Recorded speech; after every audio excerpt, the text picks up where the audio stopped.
Labungin ng mainit na palakpak at sigawan, Vice President Sara Duterte!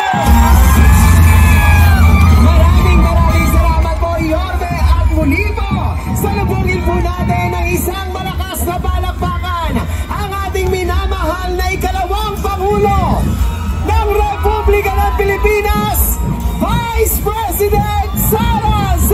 Duterte!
Magsiupo, mga minamahal ko pong batang Maynila. Muli po, palakpakan po natin Vice President Sara Duterte!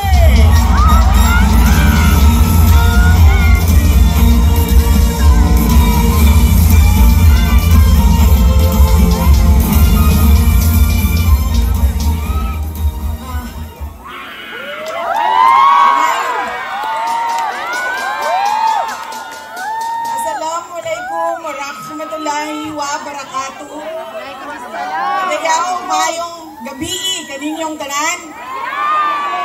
Magandang gabi sa inyong lahat. Kinsay kasabot dinhi. Tanan. Unahin ko po muna ang aking mga pagpapasalamat.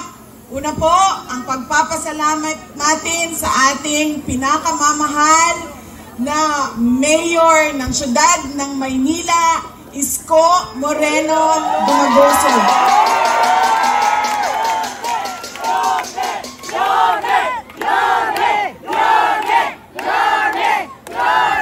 Nagpapasalamat po ako sa kanya dahil ipinahiram niya po ang inyong entablado at ang inyong mikropono para po sa mga senador ng Duterte. Maraming salamat, Mayor.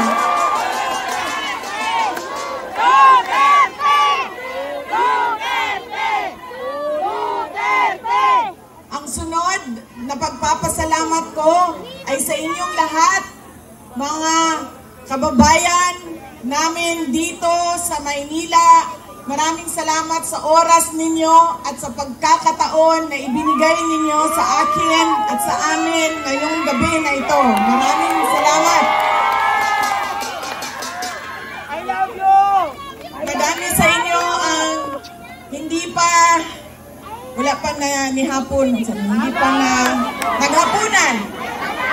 Marami sa inyo ang hindi pa naghapunan, hindi pa nakaluto, at kanina pa dito, mainit, pero nandito kayo para sa amin at para sa bayan. Maraming salamat sa inyong lahat.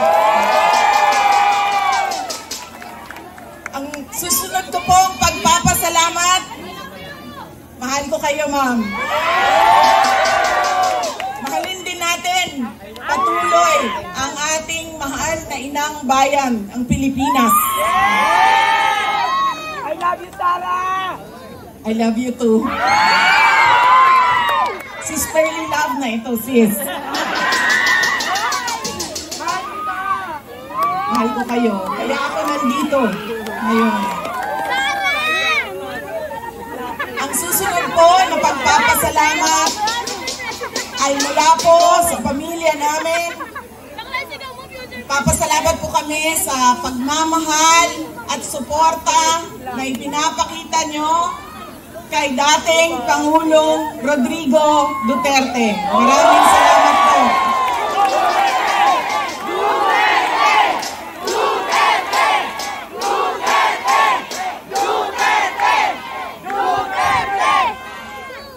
Marami po sa inyo ang nag-celebrate ng kanyang birthday noong March 28, 2025. At kami po ay taus-puso nagpapasalamat at masaya dahil nakiisa kayo sa kanyang 80th birthday celebration. Dahil hindi po lahat tayo ay mabibigyan ng pagkakataon na umabot ng 80 years old. Kaya maraming salamat at sinelebrate nyo ang kanyang 80 years. Ang susunod na pagpasalamat ay mula po sa akin. Maraming salamat sa inyong suporta, sa inyong kampanya at sa inyong boto para sa akin noong halalan ng 2022. Maraming salamat sa suporta ninyo. At syempre, ang aking pagpapasalamat pa rin sa patuloy ninyo na pagtitiwala sa akin at sa aking mga kasamahan at sa aming opisina, ang tanggapan ng pangalawang Pangulo ng Pilipinas. Maraming salamat. Ang amin pong pamilya ay merong malaking utang na loob sa inyong lahat, mga kababayan namin, sa inyong sa pagkakataon na inyong ibinibigay sa amin na makapaglingkod sa ating bayan. Dako kayo ang amo ang utang nga kabubuton kaninyong tanan, mga kaigsuunan namo. Sa higayon nga gihatag ninyo kanamo nga makaserbisyo sa ato ang nasod. Daghan kayong salamat.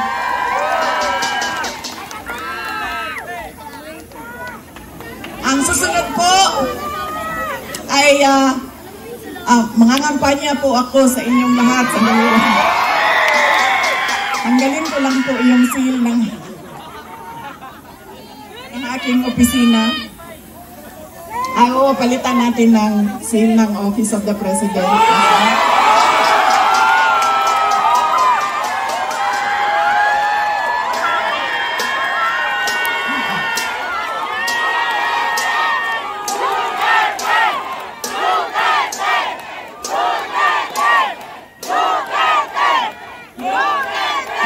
Tinanggal ko lang kasi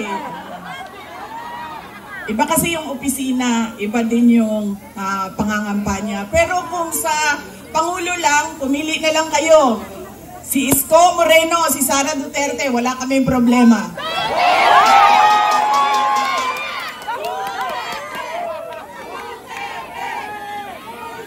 Ikaw muna, ma'am, bago si Yorme. Ikaw muna, sana si Yorme. Hindi ba pwede Bakit po ba lagi pabalik-balik o paulit-ulit ang problema ng ating bayan? Dahil po, paulit-ulit din yung ugali natin sa pagpili ng ating mga leader. Kung sino yung binoboto natin. Ngayong darating na halalan, marami ang nagtatanong, ano bang pwede naming gawin? Wala naman kaming pera, wala kaming makinarya, ordinaryong tao lang kami na nakatira sa gilid ng daan kung saang subdivision. Pero gusto namin na merong makitang pagbabago sa nangyayari at para sa ating bayan. Una po, ang ugali natin sa pagpili ng ating mga kandidato ay kung sino yung naaalala natin.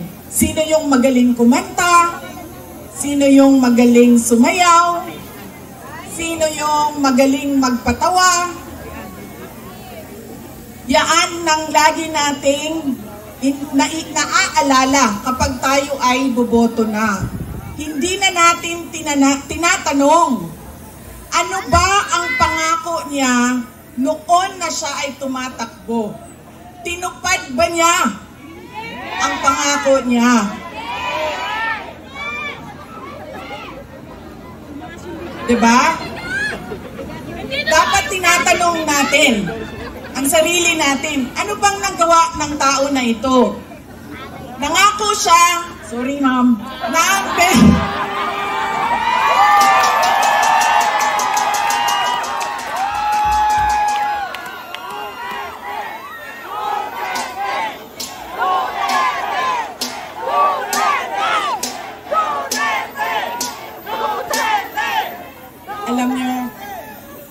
niyo, paano ko ba sabihin ito? Hindi, ganito.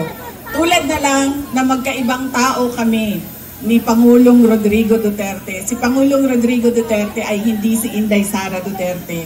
Si Bongbong Marcos ay hindi si Amy Marcos.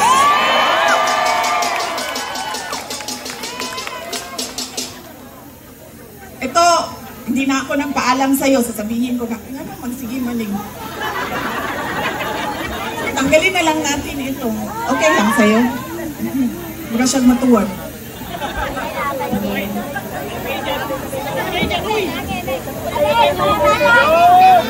Ganyan na lang.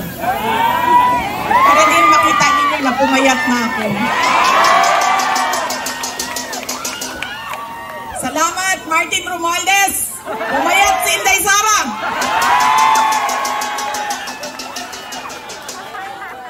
Uy, kadyan lang ba? Seryoso, seryoso. Mahal ko kayo, ma'am.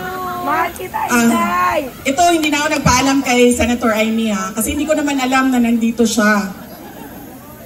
Noong October 2023, pumunta ako sa kanya. Sabi ko sa kanya, pwede mo ba akong tulungan? Kailangan ko kausapin ang Pangulo. Kasi nakikita ko sa mga plano nila at nabasa ko sa mga plano nila, meron silang ipa-file na impeachment na kaso. So sinamahan niya ako. Ito yung araw bago umalis si dating Pangulong, si Pangulong Bongbong Marcos.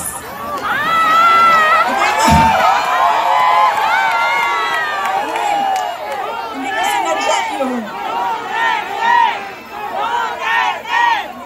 Yun, ha? Kayo lahat, tayo ng sedition. Kayo dyan, may kaso na kayo bukas. Yun lang. So, ito yung araw na paalis siya, papuntang Amerika. Pumunta kami, sinamahan ako ni Senator Amy. Siya yung kumuha ng oras ng schedule para makausap ko si BBM. Noong nandun na kami, binanggit ko sa kanya ang impeachment. Pero hindi yung impeachment ang gusto kong marinig ninyo na kwento ngayong gabi na ito. Doon sa pag-uusap naming kaming tatlo lang yun pasensya na silang dalawa. Marites yung nandoon sa harap, nilang dalawa. Nag-uusap kaming tatlo, nabanggit ni BBM ang pag-amenda ng konstitusyon. At sinabi niya na, madami siya sinabi, pero ang gist ng sinabi niya ay, we will just amend. Kasi English man sila pag mag-istorya, So ako dito, anak, kuya Waning, in English, we will just amend the economic provisions of the Constitution. Nakirinig ko at nakita ko talaga na sumagot si Senator Amy. Sabi niya, that is a dangerous thing. Sabi niya, if you open the Constitution to amendments, you do not just open it to economic provisions. You open it for all amendments of the Constitution. At nagsagutan na silang dalawa sa harap ko dahil sa ating Constitution. Kaya yan ang pruweba ko at proof ko sa inyo na magkaiba na tao. Ibang tao si BBM, ibang tao si Amy Marcos. Okay na ma'am, pwede ka na umalis. Wait lang, sandali. Iboto niyo ba si Amy Marcos? Okay na ma'am, pwede ka na lumipat sa QC. Good na dito. Kalimutan ko na yung sasabihin ko. Tatlong paalala. Hindi natin tinitingnan kung ano ba yung mga pangako niya noon. Tumakbo siya noon. May pangako siya. Binigay ba niya? Diba? 20 pesos ang kilo ng bigas. Tapos ngayon, okay na daw. After 3 years, 3 taon ng campaign promise o pangako sa eleksyon, ibibigay ngayon. Pero, ibibigay lang sa Visayas. Para bang hindi kayo nagugutom dito sa syudad ng Maynila. At parang hindi nagkukulang ang pera ninyo pambili ng pagkain. Kaya dapat tinitingnan natin. Sumayaw, oo. Kumanta, oo. Bakit hindi? Pero tinitingnan natin. Ano ba ang pangako? Binigay ba o hindi? Bakit hindi binigay ang pangako? Dahil nagsinungaling? O dahil hindi talaga maibigay? Pa? Yan yung unang. Lagi na lang bangag. Sorry, ma'am. Nambubudol. I'm sorry. Ma'am, gagamit! Kasi nga masabi ko. Traidor! Ma'am, traidor! Traidor! Traidor! Duterte! Duterte! Duterte! Duterte! Alam nyo, yung bangag na yan. Hindi totoo. Hindi naman ako kasi tumawa dahil tinawag siyang bangag. Andun ka din, di ba? Hindi ako, kasi sa Bisaya, ang bangag, di ba? Bangag, bangagan, bangag. Oo. So, pag sinabi mong bangag sa Bisaya, hindi siya adik. Butas! Butas! Butas! Diba? Butas! Busnot! Oo. So, hindi talaga ako natawanan, tinawag siyang bangag. Kasi sa Bisaya, ang bangag ay butas. Hindi, at saka sa slang, ang bangag is yung private part ng babae. Diba? Bangagan. Ang pinagtawanan ko, dahil ang rally na yon ay kontra sa pag-amyenda ng konstitusyon. Yun yung rally na yon. Tapos nagulat na lang kami na iba na yung napag-usapan doon sa rally. Pero balik tayo sa bangag, ma'am. Alam mo, hindi ito kasali talaga sa speech ko. Sinabi sa akin ng partner ng uncle ko na noong hindi pa siya Pangulo, nung senador pa lang siya, ay bumisita sila sa bahay at inalok talaga sila ng droga. Humindi yung wala naman ako sinabi na pangalan. O talaga, alam nyo, may malaki bang kulungan ang Maynila para sa atin lahat? Hindi nila tayo kakayanin ni kulong, no?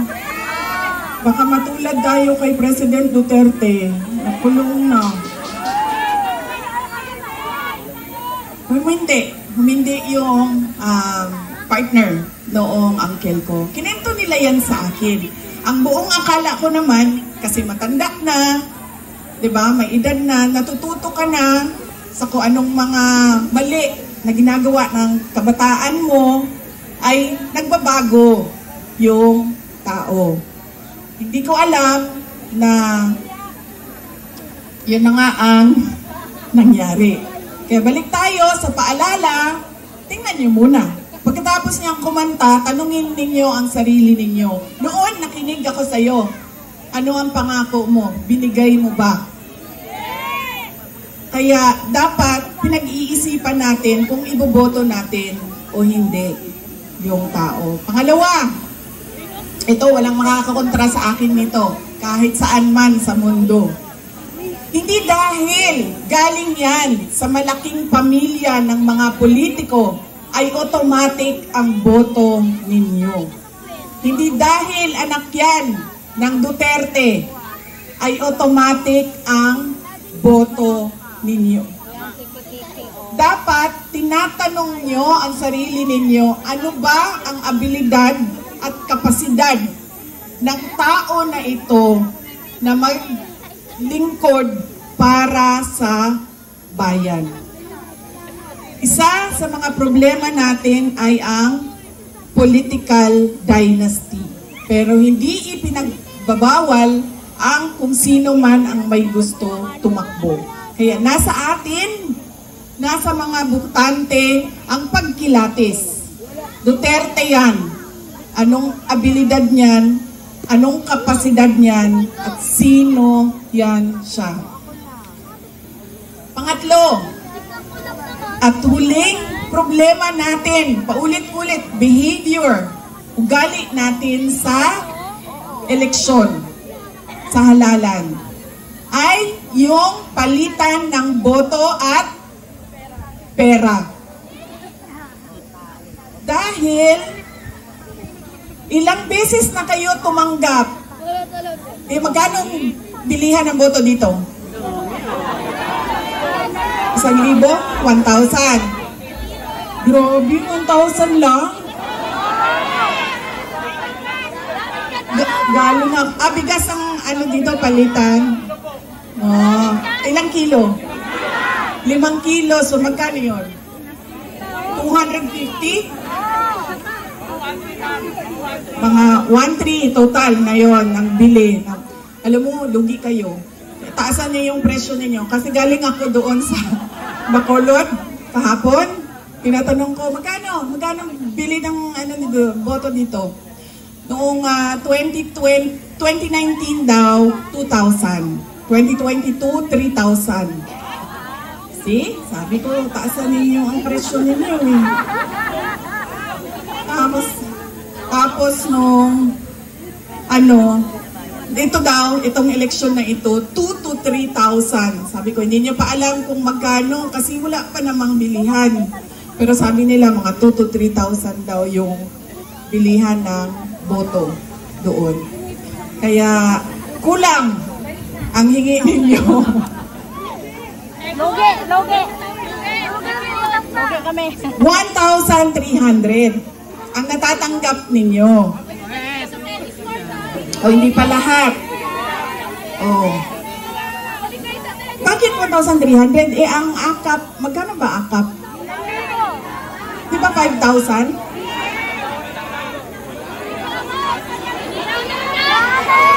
3,000? May kaltas pa yun. Diba? 1 for you, 1 for me, 1 for you, 1 for me.